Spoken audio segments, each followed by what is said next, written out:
Bismillahirrahmanirrahim. Assalamualaikum warahmatullahi wabarakatuh, Lombok People. Bagaimana kabar kalian? Kali ini kita akan membahas tentang hal-hal viral tentunya. Seperti yang kita maklumi bersama bahwasanya di Indonesia saat ini ada mazhab baru gitu kan, yang mengatakan diri bermazhab Soekarno gitu. Nah, kali ini kita akan membahas hal tersebut tentunya dengan ahlinya. Sebagaimana di dalam Al-Quran dikatakan, Fas'alu li ahla zikri in kuntum la ta'lamun. Bertanyalah pada orang yang mengetahui jika kau tidak mengetahui. Siapa tamu kita malam ini? Langsung saja kami sambut ke studio.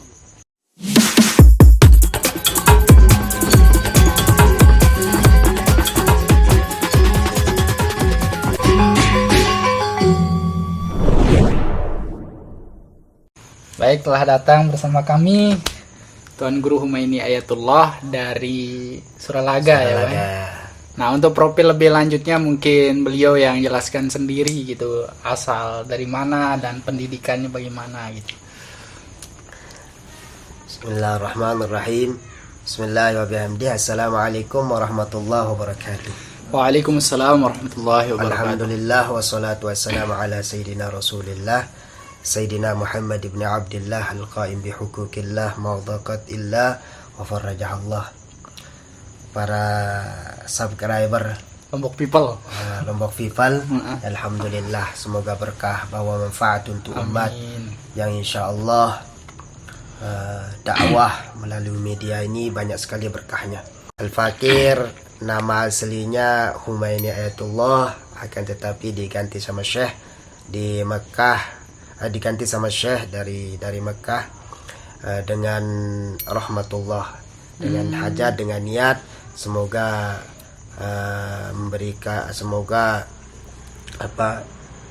mendapat rahmat, penuh rahmat dari Allah Subhanahu wa taala. Alhamdulillah. Kemudian kalau pendidikan ya sama, pendidikan yakni ya mondok di Peraya Lombok Timur ya, lanjutkan ke Ma'had Darul Quranul Hadis, kemudian ke Makkah Al-Mukarramah. Walaupun lebih banyak, walaupun secara pendidikan tentunya kita tahu ya, di Makkah kita ngambil barokah para masyayikh, para guru di sana. Nah, itu saja. Lebihnya apalah arti sebuah gelar. Yang penting kita perlu punya ilmu baik untuk diri sendiri maupun orang lain ya, itu saja. Karena punya pegangan yang penting anfa'uhum linnas, bermanfaat untuk umat. Begitu saja mungkin. Siap ya. Baik, singkat perkenalan dari beliau. Jadi beliau ini alumni Ma'had Darul Quranul Hadis Nahdlatul Ulama, kemudian juga lulusan daripada Madrasah Salatiyah Mekah ya, terus pernah sedikit bertemu dengan Sayyidil Habib Rizik ya kalau nggak salah. Alhamdulillah, termasuk pernah pernah nginep di tempat beliau di Mekah. Nah, syukurnya itu karena berkah Habib, dulu ada Habib Rizik, tangan kanannya Habib Rizik, yaitu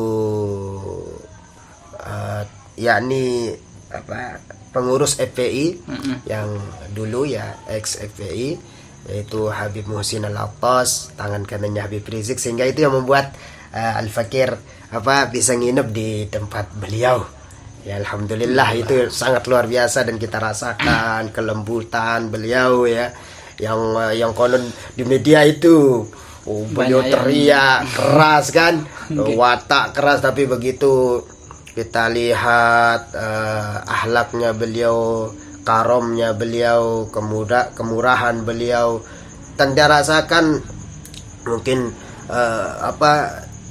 hanya beberapa orang yang dia rasakan selembut itu. Walaupun kita bukan siapa-siapa ya, kita orang Lombok ya. Ya, begitu aja. Dari persepsi Pelunggo, beliau orang yang lembut namun tegas pada kebatilan ya, tegas kepada kebatilan. Ini semua dengan ilmu para masyayikh ya, karena maaf ya Ustadz Mukti, kebetulan dia banyak diteror ya mengenai kok muhibbinnya ya, semua masyarakat kita cintai ya. Yang melalui media Lombok People ini termasuk yang sampaikan juga kepada kawan-kawan yang selalu menteror mungkin, ini Tuan Guru ini cintanya sama Habib Rizik saja, fotonya senang sama Habib Rizik. Semua para masyarakat kita ya, semua para guru-guru kita, para ulama, para kiai ya, lebih-lebih kita di Nahdlatul Wathon ya, begitu aja. Siap, luar biasa. Alhamdulillah. Nah, sebagai orang yang yang ada di bidangnya lah, kita saat ini kan biasa di Indonesia terlalu banyak paham gitu. Makanya kita di Lombok People fasalu ahla dzikri in kuntum la ta'lamun. Jadi kita bertanya kepada yang memang ahlinya gitu. Soalnya kalau kita nanti yang ngobrol kan ngarang-ngarang. Betul. Nah, kan pertama nih itu ada salah satu ponpes di Indonesia yang tanda petik ya, ponpes tanda petik ya. Karena kebanyakan sekarang ya tanda petik. Ya, kami media netral, jadi tidak tidak menyebutkan, berani tapi sebagai adab kami lah gitu di media juga tidak ingin merusak satu sama lain begitu. Namun ya yang kita sudah tahu sendiri bahwasanya ada salah satu pondok pesantren yang menganjurkan ataupun yang membolehkan wanita sebagai imam dan khotib gitu. Kan ini sangat absurd atau aneh sekali lah kita di Indonesia, ya enggak? Nah, untuk itu pandangan dari Ahlus Sunnah wal Jamaah bagaimana itu tentang hal tersebut? Alhamdulillah wa syukrulillah. Ya, Al-Fakir mulai dengan hadis baginda Nabi sallallahu alaihi wasallam yang diriwayatkan oleh Abu Hurairah untuk memulai pertemuan ini, termasuk dengan kalam beliau, dengan ucapan beliau, yakni ya ida usida ya amruhu bighairi ahli ya fantazirus sa'ah. Ya, maknanya ya barang siapa yang menyerahkan sesuatu kepada yang bukan ahlinya, ya lebih-lebih dalam din ya, lebih-lebih dalam hal agama, kalau kita menyerahkan dalam hal dunia pun kita serahkan sesuatu bukan pada ahlinya, ya maka pantasirus sa'ah, maka tinggal kita tunggu kehancuran sesuatu itu.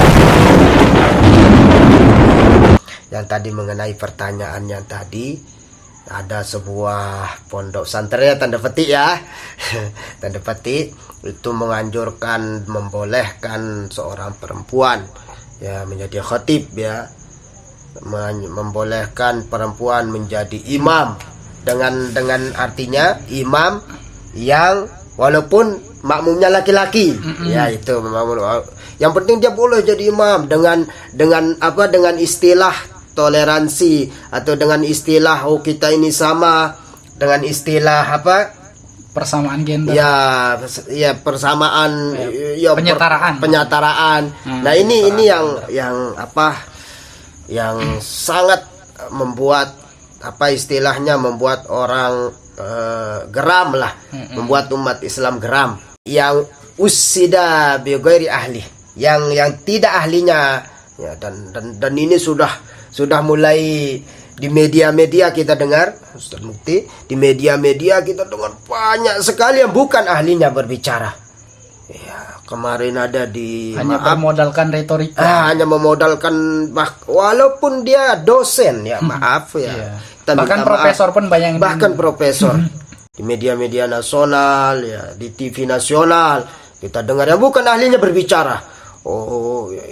Bahkan Masya Allah luar biasa. Dan ini membuat hati kita kalau bahasa kita merasa kasihan terhadap umat. Ya, merasa kasihan kepada orang-orang yang mungkin baru mengenal agama, kemudian mendengar ini masuk akal. Dan ini yang kita dengar ya di satu pondok ini, pimpinan pondok ya, dengan tanda petik tadi kita tidak menyebut nama pondoknya. Ya, walaupun pondok besar se-Asia ini ya, maaf ya. Ya ini berfatwa dengan yang nyeleneh. Yang nyeleneh. Ya, yang nyeleneh. Bagaimana? Dan ini yang luar biasa. Nah, padahal sudah jauh-jauh hari ya Rasulullah Shallallahu Alaihi Wasallam sudah contohkan ya. Yang pertama kali, yang kedua kemudian kita mulai juga ya dengan ungkapan dalam hal agama kalian ikutilah aku ya, beramallah dengan sallu kama raaitumuni usolli, salatlah seperti apa aku salat. Terus dalam hal agama maka lakukan yang apa yang aku lakukan. Berarti hal tersebut jelas-jelas batil lah. Jelas-jelas udah luar biasa kebatilan di sana ya. Tapi luar biasa kalau bahasa kita itu orang ya yang menyampaikan ini yang begitu meyakinkan. Soalnya tidak ada pada zaman Nabi dan para sahabat ya, juga itu ya. Di zaman sahabat tidak pernah dilakukan ya. Dan kemudian yang kita ikuti ya tentunya kita tidak mengikuti, tentunya kita tidak bisa mengarang dalam hal agama ini, dan ada yang harus kita ikuti. Nah, seperti mazhab para imam mazahib ya, mazhabul arba'ah, imam yang 4 yang sudah levelnya mujtahid, yang ilmunya sudah Al-Quran masih sejak kecil sudah hafal. Ya, kemudian hadis sudah berapa ribu hadis, sudah luar biasa. Yang ini yang harus kita ikuti, ada yang kita ikuti. Nah, tiba-tiba bermazhab Soekarno. Tadi ya. Tidak ada satupun yang membolehkan seorang perempuan jadi khatib. Tidak ada. Mau dicari, mungkin mazhab Soekarno tadi ya, maaf ya. Mungkin andai kata Soekarno hidup, ya mungkin beliau pun marah. Sudah dipancung. Ya, mungkin ini orang sudah dihukum berat sudah. Iya. Tapi ya begitulah cara orang membela dirinya. Soekarno saja tetap dia fasalu. Iya, bahkan Soekarno kalau tidak tahu masalah agama beliau pergi ke para guru, para kiai. Iya. Ya begitu ya. Ini tidak pernah ke kiai dan lain sebagainya, bertanya tiba-tiba statusnya dari syekh ini. Iya, syekh, itu profesor. Syekh ya. Iya. Yang baru boleh jadi syekh itu setelah dites di akademi, setelah dites lagi di para ulama baru statusnya syekh. Ini tiba-tiba dia syekh. Ini nggak pernah juga nggak pernah berani diskusi dengan para ulama kita. Hatta sekelas para masyekh, para guru yang sudah ahli fikih nggak berani katakan dirinya syekh. Ya, hanya kiai-kiai biasa. Bahkan ada yang mengatakan dirinya saya bukan santri, kiai, saya santri. Ya, bahkan seorang ulama mufti Makkah itu mengatakan dirinya saya talib, saya penuntut ilmu. Ini syekh, luar biasa. Nah, kemudian ya masalah yang kedua yang harus kita, tadi sudah jelas ya, tidak boleh seorang karena memang tidak pernah dicontohkan. Seorang perempuan menjadi khatib tadi, menjadi imam ketika ada laki-laki di belakang, tidak boleh. Dan ada syaratnya di situ. Orang jadi imam, yang pertama syaratnya harus laki-laki, kedua dia harus paham fikih, ketiga dia harus bisa baca Al-Quran, kemudian dia bagus suaranya, kemudian dia ya begitu, ada syarat-syarat yang harus, bahkan di situ ada yang mengatakan 9, ada yang mengatakan 16, bahkan banyak sekali syarat-syarat yang lain. Kemudian khatib ini juga begitu, ada syaratnya, dia harus laki-laki, dia harus mengerti fikih tadi, dia harus mengerti syarat sahnya khutbah, harus dia paham. Nah, tidak sembarangan tiba-tiba. Dan rata-rata antara imam dan khatib ini dia orang laki-laki ya. Karena kan sholat Jumat ini laki-laki kan. Ya, harus laki-laki. Kita nggak perlu cari dalil banyak. Kalau ente mau keluar dari agama Islam, ya sudah keluar saja. Selesai masalah. Karena di agama kita, karena di Indonesia ini juga berhak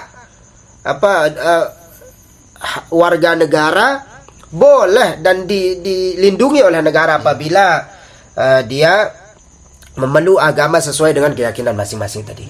Udah pokok keyakinan yang lain saja ya. Enggak usah. Kami dari Lombok People ya mengharapkan supaya cepat ditangkap dan ditangani. Kasihanlah, meresahkan umat ya. Ya, gitu ya jelas. Nah, terus masalah yang kedua tadi apa? Ikhtilat, yakni campur baur. Bercampur baur laki-laki dan perempuan pada saf salat, pada tanpa satir. Betul. Atau penghalang.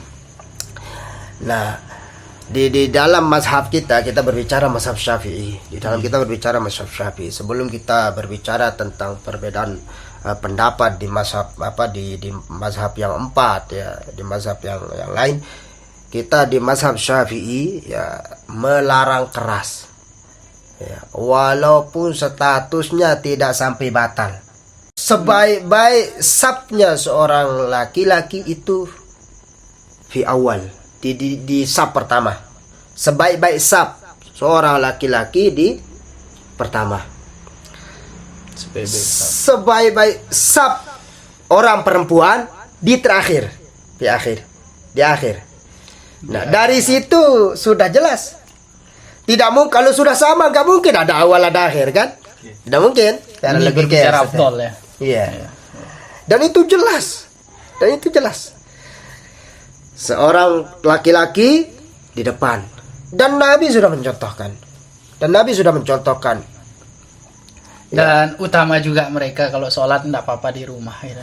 Nah, bahkan dulu para sahabiyah itu sholatnya di rumah. Iya. Karena ada fitnah kan, kalau dilihat sama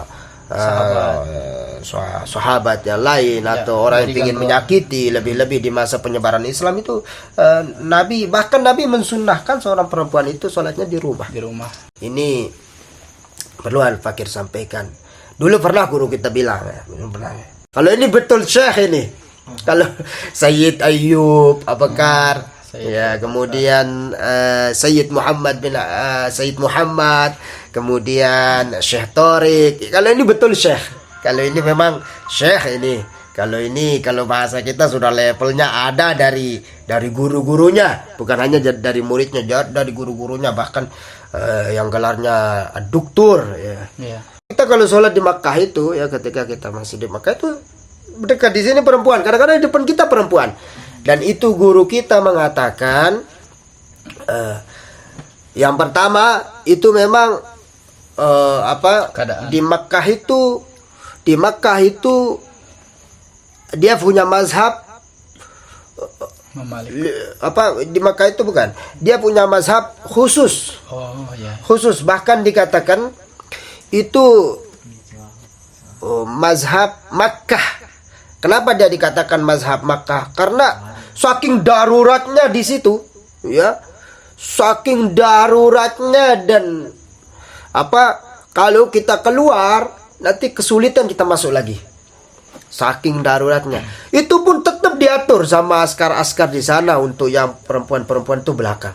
Dan kata guru kita bagaimana menyikapinya itu? Tetap kata beliau, itu setidaknya berapa jengkal dari laki-laki itu agak mundur sedikit. Nah begitu cara karena mungkin lidarurah ya. Makanya seperti tadi, kalau sebenarnya kalau di luar Makkah itu, kalau di luar Makkah sendiri kan seharusnya ya kita terapkan ya afdol gitu. Iya, bahkan itu tidak boleh itu kalau secara fikih ya, secara fikih bahkan ada yang tidak membolehkan.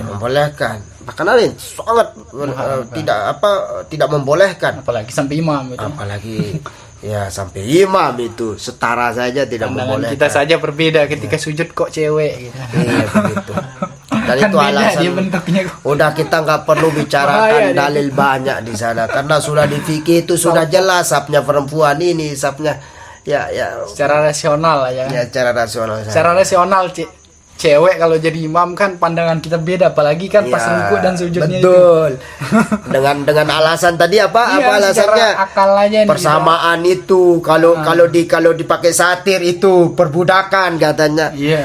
Seolah-olah kita mendiskreditkan perempuan, padahal ya memang itulah gitu. Itulah kodratnya perempuan, dia harus ditutup.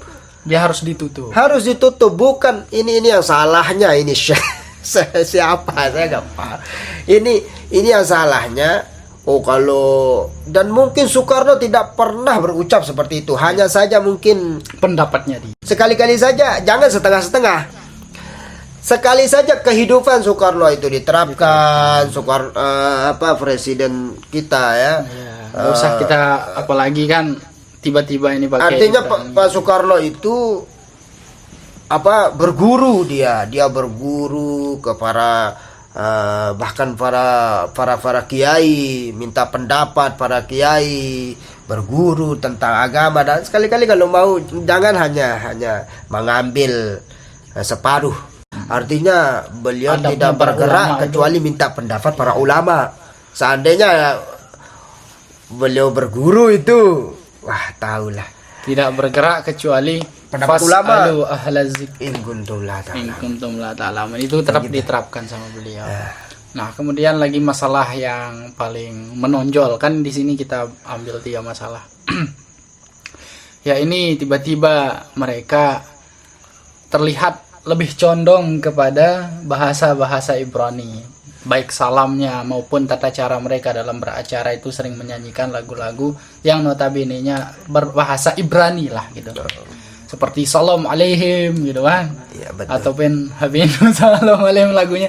Nah, itu kan dikatakan sama dia ketika banyak yang mewawancarinya tersebut itu sama kayak salam gitu, seolah-olah kedudukan daripada bahasa Ibrani ataupun bahasa-bahasa yang lainnya itu sama kedudukannya dengan apa yang disunahkan Nabi Sallallahu Alaihi Wasallam, yakni ucapan Assalamualaikum warahmatullahi wabarakatuh gitu.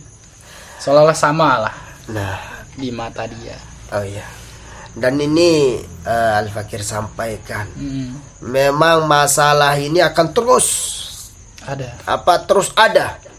Padahal ini sudah final di masa Rasulullah Sallallahu Alaihi Wasallam. Sudah final. Ya, yang di masa bahkan Rasulullah Sallallahu Alaihi Wasallam memperjuangkan salam ini bukan setahun 2 tahun, Ustaz Muti. Bahkan sampai disebutkan 10 tahun. 10 tahun Rasulullah mengajarkan orang caranya salam. 10 tahun. 10 tahun. Dan Rasulullah Sallallahu Alaihi Wasallam itu begini loh cara salam yang benar. Dan yang membedakan antara orang lain, orang-orang yang agamanya lain selain agama non muslim dengan agama Islam itu di salamnya. Disebutkan itu dalam kitab jelas. Dan Ya, kalau memang bermazhab Soekarno ya kenapa nggak pakai bahasa Indo? iya bahasa Indo Bagi saja. bahasa. Iya bermazhab Soekarno pakai bahasa Indo aja gitu. Kenapa kok harus bahasa Ibrani gitu Ya, kan, yang gitu dalam aja. sejarahnya Soekarno sendiri sangat mengekang daripada bahasa tersebut ya, sebab kita pro Palestina Iya, lah seperti betul. itu. Maka diutamakan memang Islamiyah gitu. Dan kita tahu juga kan guru-guru kita itu seperti pahlawan nasional ya. Ya, Tuan Guru Kiai Haji Muhammad Zainuddin Abdul Majid itu beliau mengajarkan orang Lombok ini salam, orang NTB ini salam itu kan sampai 10 tahun dalam sejarahnya dengan bahasa Arab. Ya, padahal mungkin beliau kan orang ahli sastra. Iya. Ya. Sufi. Bisa saja beliau bahasa yang lain. Kenapa nggak Atau bahasa yang tadi? ya mengapa? Karena begitulah orang yang betul-betul Paham. mengikuti sunnah, paham ilmu orang. Kalau bahasa kita itu yang mendunia, juara 1 mendunia pada saat di masanya beliau ketika mengenyam pendidikan di Makkah Al-Mukarramah.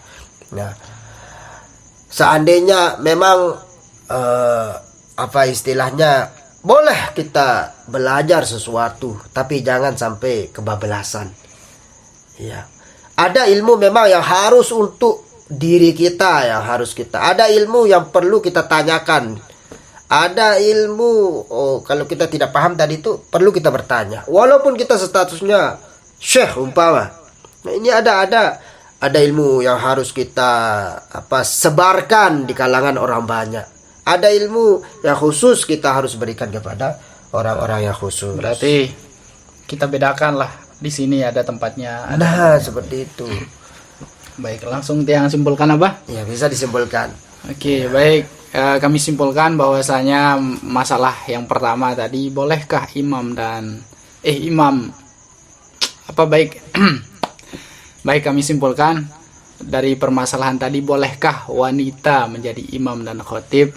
Seperti yang dijelaskan sama Abah tadi, bahwasanya tidak boleh ataupun jelas-jelas haram ya Abah ya, sebab memang tidak pernah dicontohkan di masa Nabi Shallallahu Alaihi Wasallam perempuan itu menjadi khotib sholat Jumat ataupun memimpin sholat atau jadi imam ketika ada laki-laki di belakang.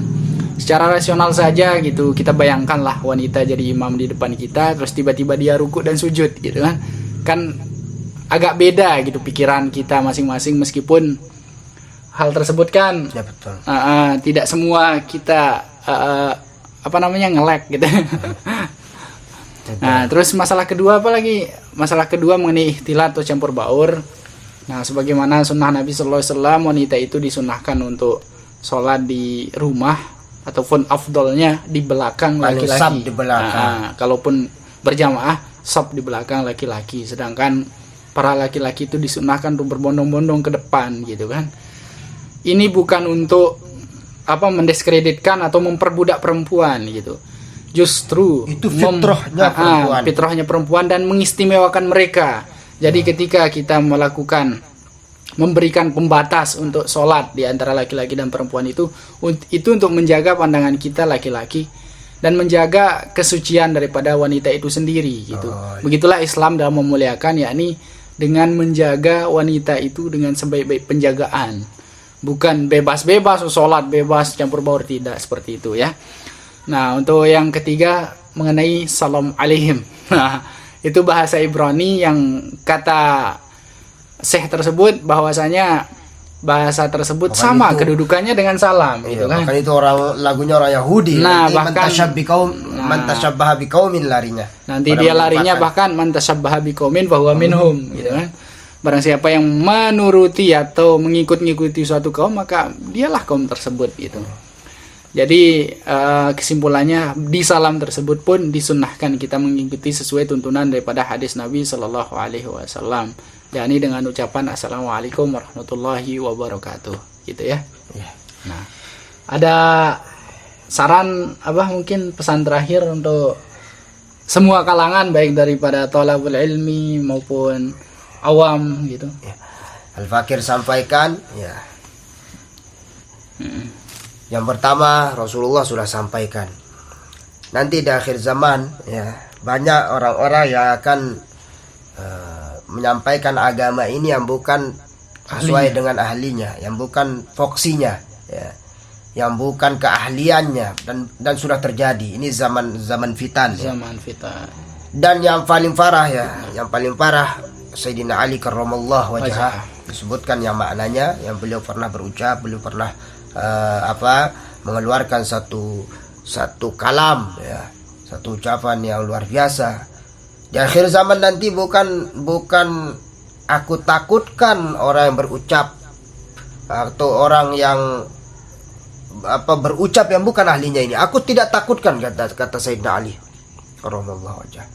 Bahkan orang yang memusuhi Islam aku tidak takutkan. Orang yang berfatwa berfatwa itu dan ini aku tidak takutkan. Semuanya aku tidak takutkan, hanya satu yang aku takutkan. Apa itu?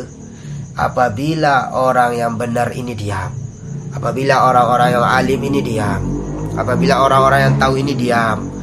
Nah, syukur di Lombok People ini kita harus mensupport ya. Kawan-kawan di situ yang lebih-lebih talibul ilm, lebih-lebih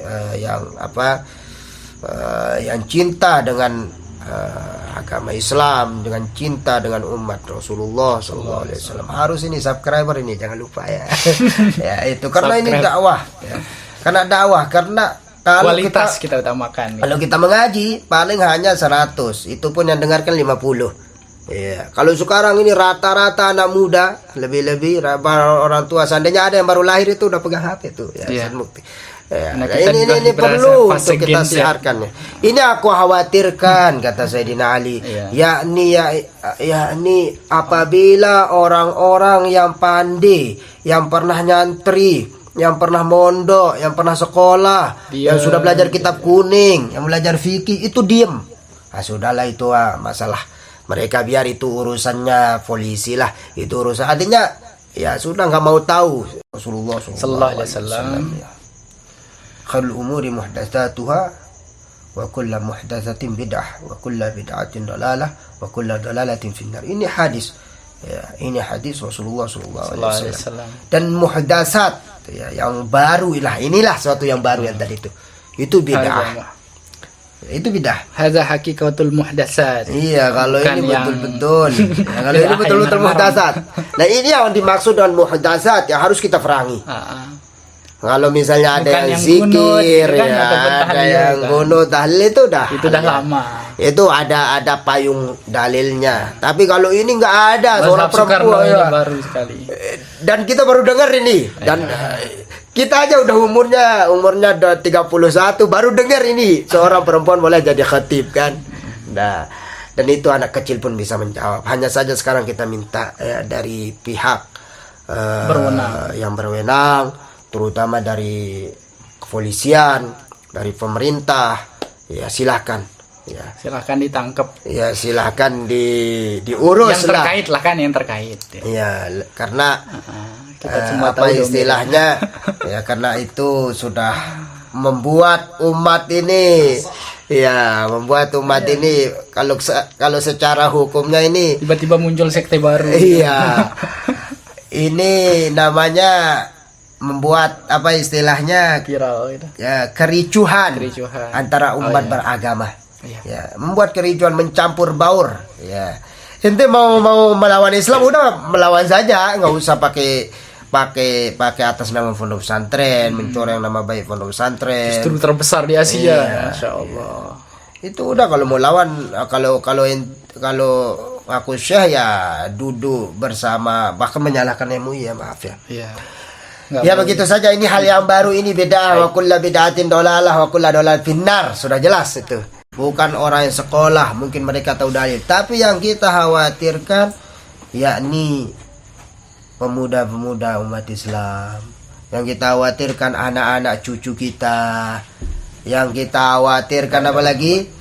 Yaitu mungkin ada keluarga-keluarga kita yang belum menuntut ilmu begitu dalam, dengan luar biasa ya, luar biasa kalau orang sudah apa istilahnya kalau orang yang seperti beliau ini ya, kalau udah ngomong ya, orang sudah Ulama doktor, saja ya. kadang diam Iya. sama Ini dia. sudah, maaf, ini sudah sebagian daripada fitnah Dajjal. Mungkin kalau ketemu sama Abah Arifin tadi gue jelek. Iya, ya begitulah. Ya, itulah pesan kita terakhir ini demi untuk anak-anak cucu kita yang nantinya semoga tidak terbawa dengan Untung aja pendapat nggak, seperti untung ini. aja nggak di tim meseh kita investigasi ya. Iya. Kalau itu jadi jelas. Ini di masa Sayyidina Umar sudah ada orang-orang seperti ini. Seandainya kalau pakai syariat ini harus dipenggal kepalanya. Nah, ada bingkisan apa? Tas doang lagu apa? Nah, Nah, itulah kan. Allah. Baik, kami ada bingkisan dari toko Tiga Darah apa gitu, sponsor kita gitu kan. Tiga Darah, doakan semoga Amin wa qul insyaallah. toko tersebut makin Berkah. dilancarkan oleh Allah, karena memang kami di Lombok People banyak dibantu sama toko ini gitu. Semoga Allah Subhanahu wa taala semakin melancarkan lah Amin toko insyaallah. tersebut gitu. Insyaallah. Terima ya Bang Gi. Insyaallah. Jazakallah khairul jazak. Terima kasih Lombok People, insyaallah semoga berkah. Al-Fakir doakan tetap berkarya terus untuk mendebar dakwah, terutama karena sekarang kita tahu kekurangan kita di umat Islam ini. Media. Iya, yang pertama media. Karena media-media yang luar Islam begitu gencar, berani biaya besar untuk merusak Islam, mengapa kita tidak? Iya. Dan media itu harus dilawan dengan media, bukan dengan fisik. Bahkan guru mulia ya pernah sebutkan itu, saat ini jihad terbesar itu jihadnya media. Jihad media ini karena kita berperan di situ, opini-opini yang harus kita sampaikan. Nah, kalau umat Islam ini kalau masalah jihad, kalau berani disentuh berani mati. Tapi kalau sudah perang opini, urat saraf, nah ini yang tempat harus yang kita kuatkan, dan inilah yang terjadi di masa kita. Dan terima kasih Lombok People, Al-Fakir sampaikan, semoga tambah besar. Amin, amin. Dan Amin. jangan lupa subscribe, like, and share. Insyaallah berkah ya. Berkah insyaallah. Oke, Seperti itu ya. baik, mungkin hanya itu dari kami. Sekian, assalamualaikum warahmatullahi wabarakatuh. Waalaikumsalam warahmatullahi wabarakatuh.